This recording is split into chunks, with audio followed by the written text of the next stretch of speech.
కృషి ముఖ్యమా సిస్టమ్ ముఖ్యమా ఈ ప్రశ్నకు సమాధానం ఒక కథలో దాగి ఉంది. చూద్దామా? ఒకే లక్ష్యంతో మొదలుపెట్టిన 7గురు అన్నదమ్ముల కథ ఇది. వాళ్ళందరి కల ఒక్కటే, పిల్లలకి మంచి చదువు చెప్పాలి. కాని అందరూ ఒకేలా కష్టపడ్డా మిగతా స్కూల్స్ మాత్రం చాలా ఇబ్బంది పడ్డాయి.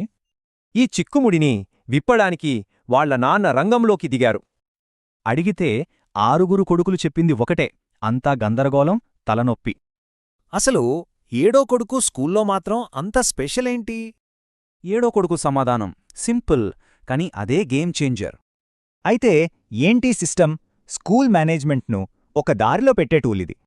ఇంట్రెస్టింగ్ విషయం ఏంటంటే, ఇందాక చెప్పిన ప్రతి సమస్యకు ఇక్కడ పరిష్కారం దొరికింది. మాటలు కాదు, చేతల్లో తేడా చూడాలని ఆయన బయల్దేరారు. 6 స్కూళ్లకి 7వ స్కూల్కి మధ్య తేడా చాలా స్పష్టంగా కనిపించింది. అప్పుడు అర్థమైంది, అసలు సమస్యరా మనుషుల్లో లేదు.